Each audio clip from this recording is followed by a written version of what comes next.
In this morning's Business Insight, an extension of the Business Courier cover story profiling the challenges of Thomas More College, a small liberal arts Catholic school. Mount St. Joe University is similar to Thomas More in many ways and faces some of the same challenges. In March, Dr. James Williams was named the 7th president of Mount St. Joseph University. He brings with him experience as a university president, business school dean, and faculty member. We are honored to have Dr. Williams with us this morning to talk about Mount St. Joe and the future of higher education. He's with Business Courier publisher Jamie Smith in the studio. Gentlemen. Thanks, Peg. Dr. Williams, thanks for being here. Oh, it's a pleasure. Now, you've been in the president's seat for about 7 months now. Talk to us a little bit about how it's been going and how your first 7 months as president's been. It's been going superbly. It's been a wonderful experience so far. Faculty, staff, and students are tremendous at the Mount. I think we're gearing up to make some really big changes and differences in sort of what we do and how we do it. The community has been fantastic, very open, welcoming. So I can't complain about a thing. It's been fantastic. Well, great. Now, as Peg said in the intro, a lawyer, a CPA, a dean of a business school.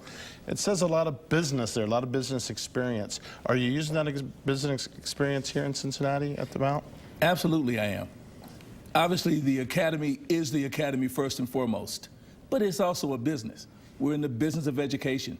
And so to the extent that we need to make sure that we have a viable margin so that we can actually exercise and actually make some progress on our mission, that's critically important. So we can't take that lightly. But we're moving on very well, I think, and I'm really excited about the prospects. Well, good. Let's talk a little bit about liberal arts. You know, they talk a lot about it in the media and about how it prepares students for life after college. What's the reason, and why do we need to talk kids into going to a liberal arts institution? Because it is so important to have those intellectual skill sets well developed.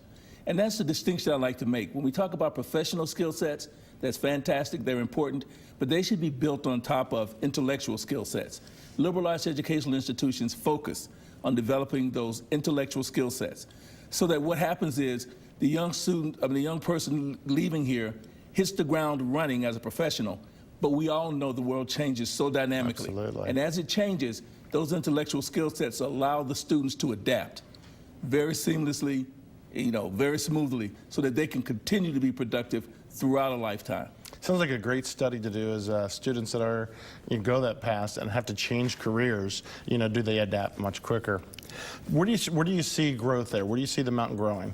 Well, in two places. First of all, we've always done very well in health sciences, and we're going to continue to make progress in that area. And we think there's so many ways for us to continue to meet the needs and demands of this community as we prepare young folks to go into the work world.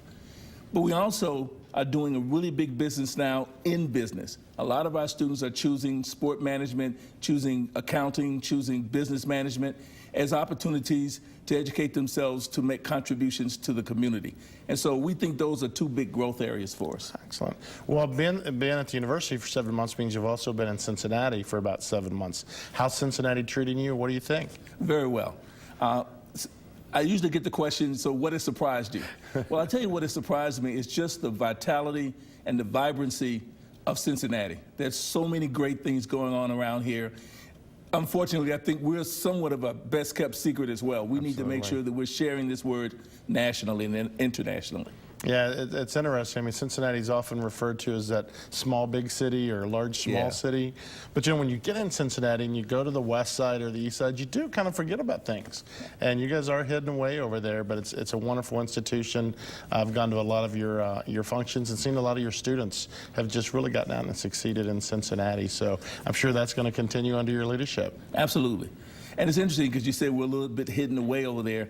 Well, it has its advantages because it's a safe environment. Parents, students love that.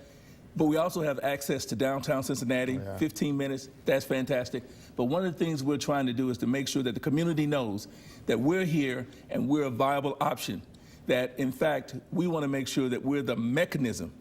We're not an end in itself, but we're a means to an end, and we're the mechanism to help grow this community. And we want to make sure that we're doing all that we can. Well, excellent. Well, we look forward to see the progress continue, and we'll love to have you back on the show in the future and talk about what's gone on in the first year and beyond. Absolutely. All right. Thanks you so Jamie. much.